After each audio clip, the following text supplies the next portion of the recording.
зависи од платата која ја зема работникот и колку има останато до пензија.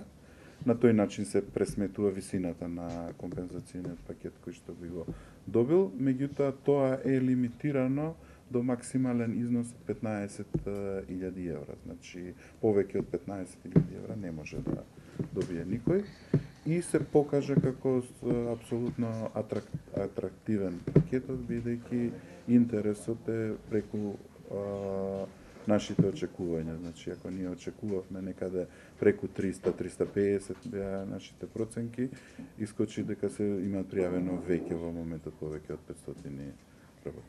Според анализите ги исполнуваат критериумите тие 500, околу 500? Значи, и договор со синдикатот беше да откако ќе биде дефинитивен списокот, што ќе се случи утре, последен рок за пријавување, менеджментот ќе направи анализа на списоците и ќе видиме кој од пријавените ни е неопходно потребен и на кого што за жал ќе мораме да му кажеме дека ни треба и не го пуштаме да си оди, барем не на тој начин стимулиран со дополнителен пакет. Меѓутоа, идејата ни е да тоа навистина го искористиме каде што е најнеопходно. Значи, идејата ни е секој што пројавил желба да му овозможиме да си замине, освен, значи, ете, во крајно рестриктивен број на случаи кои што во текот на следната недела ќе ги разгледаме и ќе...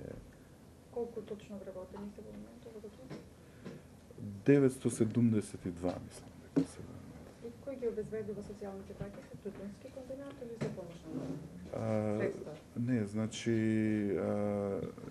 кога го најавувавме стратешкото партнерство, кажавме дека дел од истото представува и буџет кој што ќе така наречен за подобрување на продуктивноста, кој што ќе го обезбеди Филип Морис преку заедничкото друштво, а на Тутунски, на менеджментот на Тутунски комбинат е на кој начин ќе го искористи тој буџет. Ние ценевме дека е најгорштив проблем превработеноста и дека тука најбрзо може позитивни ефекти со кратење на трошоците да излеземе од листата на загубари и од тие причини се решивме севкупниот буџет да го искористиме во таа намена и така се обезбедени средства. Значи, ова е практично број на луѓе што ќе останат во комбинатот. Реално. Бидејќи еднаш беше напоменато дека околу 800 треба да се заминат. Не, ние кажувавме некоја цифра од 600 дека се нашите проценки.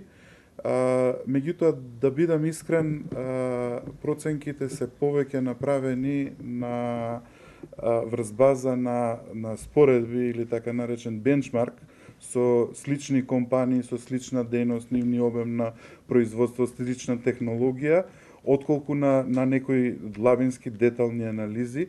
Истите допрва ќе ги правиме при самото тоа реструктурирање, реорганизација и редизајнирање на сите процеси и тогаш ќе видиме реално, значи, колку ни се потребни. Меѓутоа, сепак и оваа метода на бенчмарк е, како да кажем, валидна, бидејќи ако некој може да работи со сличен обем, со слична технологија, со толкав број на вработени, зашто и ние да не можеме да го постигнеме истото. Значи, тоа е... Да прашаме се... сега... Колку ги намалите трошоците вака реално? Според вас, што рековте, тоа е услов да излезете од загубари? Па, значи, само трошоците за плати би достигнале за оваа бројка од преку 500 вработени, нешто помалку од 3 милиони евра на годишно ниво. Но директните трошоци за бруто плата, значи нето плюс придонеси и така натаму. Меѓутоа, секако дека секој вработен си носи така наречени скриени трошоци, значи дали е тоа канцелариски простор, канцелариски материјали, мобилен телефон, превоз, ХТЗ опрема и така натаму.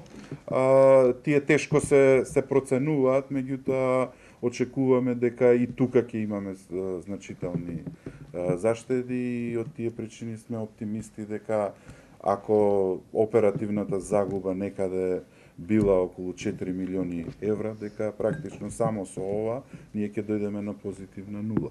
Нормално на ова би ги додале и позитивните очекувања со стратешкото партнерство да се зголеми обемот на производство и така натаму, и сигурно од пласман на тутун, што исто така ни го обезбеди стратешкото партнерство, и навистина очекуваме подобри денови.